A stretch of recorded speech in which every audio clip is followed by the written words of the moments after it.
Welcome everybody. Everyone's having a little chat. We had a little technical difficulty at the start, but these guys were troopers. Week 8, level 7 breathography, totally killing it. Everyone's getting their abrobin on, so exciting. Actually, it's kind of, like, I enjoyed, well, I can't say I enjoyed in the moment, the slight technical pause that we had at the beginning, but I really liked seeing everyone chat on Zoom as they're prepping. So this is also for people who have not done the method before. So you see how everyone is set up. Most people are set up either close to some kind of a tether point. So they're either close to a window, close to a door, close to, even could be some kind of a pole, at a basement level, to tether bands around. Usually at about navel height is a great place to start. You see Nicole in the upper right-hand corner. She has her towel ready to go because we're starting with some towel work.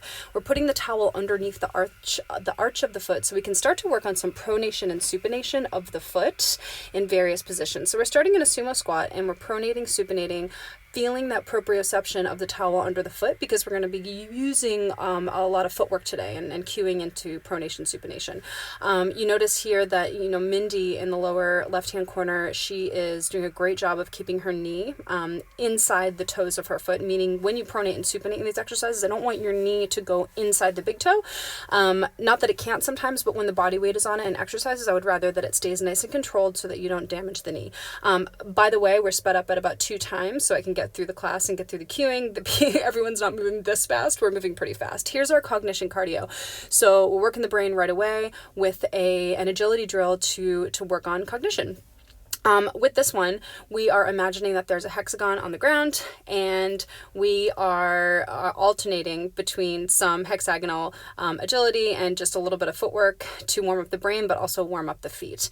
Everyone's doing a great job here of keeping their elbows at 45 degrees with the overhead rise. Here you see Denise in the center on the bottom. Really great job with that 15 degrees of external rotation with the feet as we warm up the calves with some calf raises and a little bit of plyometrics. These are low impact plyometrics in these classes, meaning there's no sound on the landing or little to no sound. That's how you're judging that the jumps are low impact, but it's a great way to get the heart rate up. Here we are pretending that we're jump roping.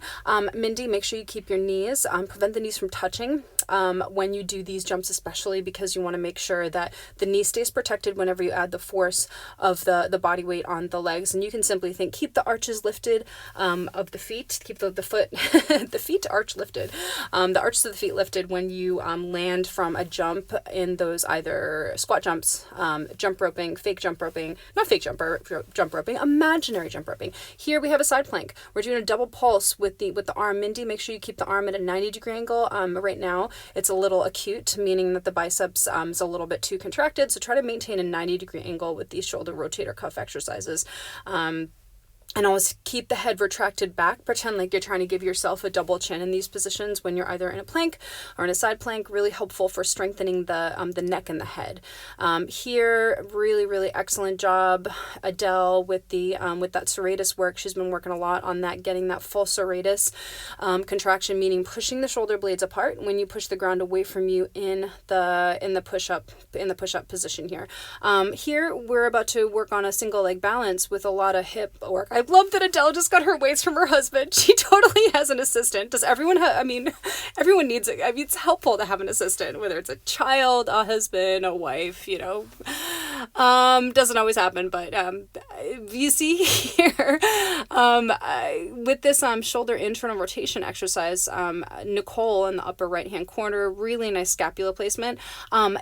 Put a towel between your triceps and your ribs next time when you internally rotate, and try to keep that towel there so that you know that you're isolating the shoulder rotator cuff and the humerus or the upper arm bone is not winging out when you go into shoulder internal rotation, just to protect that shoulder joint, especially if you've had shoulder injuries before. Here we have a little more cognition cardio, pretty complex combo with those plyometrics, getting the mid back. Now here we do have the squat with the overhead press. Really nice job, Nicole, with that 45-degree angle with the arm.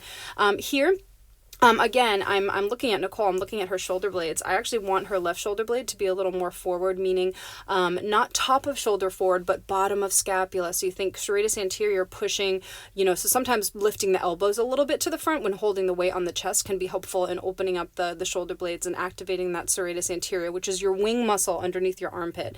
Single leg pistols, awesome. Really nice work, Denise, with that high march and keeping the pelvis stable. Thinking about loosening the ab ribbon as you come up in that single leg balance is a really helpful method of stabilizing the low back when you move up and down. Mindy, awesome job with those rows. I wouldn't even row back that far, especially if you've had neck tension, mid-back tension, or even issues in the shoulder before. Create enough tension with the band so that by the time you get to that seam in the side of the shirt in general, that's like the halfway point, halfway line between the front and the back of the thoracic or the rib cage, row back to just there for now. Get strong there first, not that you can't eventually increase that range of motion. So now we are waiting and prepping for the other side. Why are we swinging weights here? This is kind of like the kettlebell swing. Why is it really beneficial? It's beneficial for the core when you do that hard engaged exhale in conjunction with it, and practice keeping the arch of the foot lifted as you swing those weights around the body. Here again, we return to shoulder internal rotation. And again, I'm looking at Nicole's arm. I want there to be less space between the biceps and the ribs when you move to full internal rotation, and keeping the head totally still and retracted back like you have a toilet paper tube between your chin and your chest. Really nice work. Awesome job, Adele, keeping that arm still, holding that weight. Here, really, excellent job, Adele, of keeping the horizontal row, just the elbows back to the height of the shoulders. Awesome, Nicole, with that little bit of a head rotation at the top. I love that, especially with the arms nice and stable. Beautiful job with that heavier resistance around the pelvis. Keeping the arch lifted on the landing from the jump is probably one of the most important lessons in a lot of these jumps. Excellent work. You guys look fantastic. This is so exciting. I love doing these post-session cues. Here we're really working that posterior oblique sling. So we're connecting the glute of the standing leg to the opposite lat. So Denise, stand on the other foot. When you're rowing, row back with the right and balance on the left. And that's going to really strengthen that connection between the lat and the glute on the other side, which is really powerful for anyone who's had SI joint instability before. Pregnancy certainly causes that, and a lot of, just simply living life and aging, so we want to anti-age by strengthening that stability of the SI joint, which we want to be as stable as possible. This is some single leg footwork, glute work, as we burn out the arms. As I said in class, not summer arms, winter arms. Excellent work. I think Nicole and Adele, come a little more in a hip hinge, even if it's only 5 more degrees, so that when you lift the arms up to that high Y position, and even the triceps, the arms are working, the low traps are working a little more successfully against gravity. So excellent work. Here we are going to hip 90-90 to end. I like cueing the hands to press hard down into the floor and also a little bit forward in space, so that if the floor is slippery, the hands would slip forward, so that you are pushing a lot of mobility challenge into the hip, that front hip in the 90-90. Make sure the reason it's called 90-90 is because the front leg's at 90 degrees, the back leg's at 90 degrees. The front knee should be right in front of the front hip as you try to get that opposite shoulder toward that front knee. So you're also opening up that mid-thoracic and the low back. And note, I love that Mindy's doing a little neck mobility here as well. And here we're just nasal breathing. We're not forcing the exhale. We're taking a break from that forced exhale, recovering the stress hormones at the end of the workout. And wait for it, because on the Hypoxix.studio, I'm about to upload quite a few post-workout nasal recovery breathing protocols that are only between 3 and 5 minutes. And that it only takes that much time to recover those stress hormones, so that you do improve your recovery in between exercise, especially the higher intensity exercise sessions. Really amazing job, you guys. Thanks for your dedication, your loyalty. Amazing week 8 session. That was intense. See you at the next one.